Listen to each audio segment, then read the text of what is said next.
নমস্কার বন্ধুরা, আমার ঘরোয়া রান্নায় আপনাদের স্বাগত। আজকে আমি আপনাদের একটি নতুন রেসিপি তৈরি করে দেখাবো, বিলাতি আমড়ার আচার। চলুন শুরু করা যাক। এখানে নিয়েছি 500 গ্রাম বিলাতি আমড়া।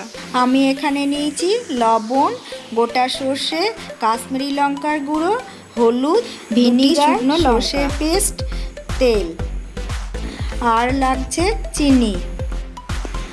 আমি এখানে নিয়েছি 500 গ্রাম বিলাতি আমড়া। গ্যাস অন করে কড়াই বসিয়ে দিয়েছি। কড়াই গরম হয়ে গেছে। কড়াইয়ে 2 চামচ তেল,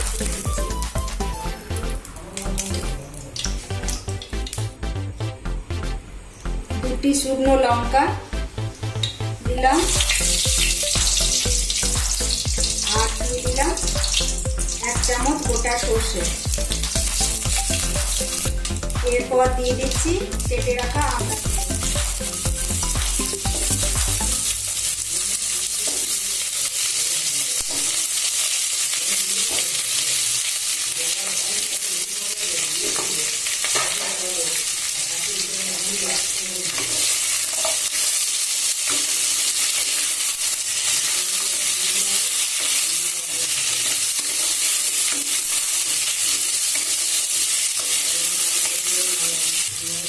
এরপর দিয়ে দেব 2 চামচ লবণ,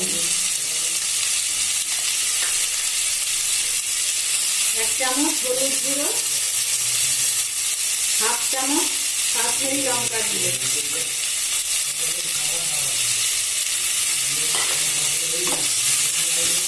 এই সমস্ত কিছু দিয়ে আমড়াগুলোকে একটু ভাজা ভাজা করে নেব। আমড়াগুলো ভাজা ভাজা হয়ে গেছে। এবার সামান্য একটু জল দিয়ে দেব।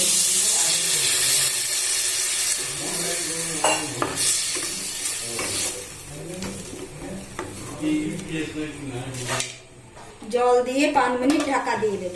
5 মিনিট হয়ে গেছে। এবার ঢাকাটা খুলে নিচ্ছি। জলটা শুকিয়ে গেছে, আমড়াগুলো সিদ্ধ হয়ে গেছে।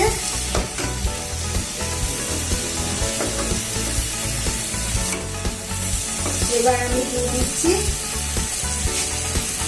সর্ষে বাটা।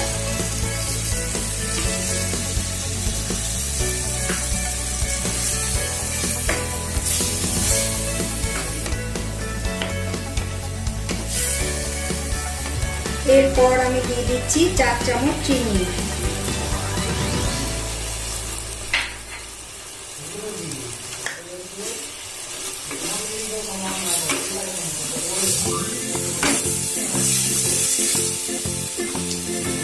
আর দিয়ে দেব 2 টেবিল চামচ ভিনিগার।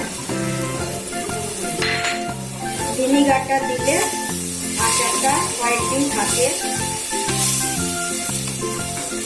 ভালো থাকবে, নষ্ট হবে না। আচারটা রেডি হয়ে গেছে। এবার আমি আচারটা নামিয়ে নিচ্ছি। আমার এই রেসিপিটি তৈরি হয়ে গেছে। আপনারা বাড়িতে তৈরি করে খেয়ে দেখবেন, খেতে খুবই সুস্বাদু হবে। আমার এই ভিডিওটি ভালো লাগলে অনুগ্রহ করে লাইক ও শেয়ার করবেন। আমার চ্যানেলটি সাবস্ক্রাইব করতে ভুলবেন না। ভালো থাকবেন, ধন্যবাদ।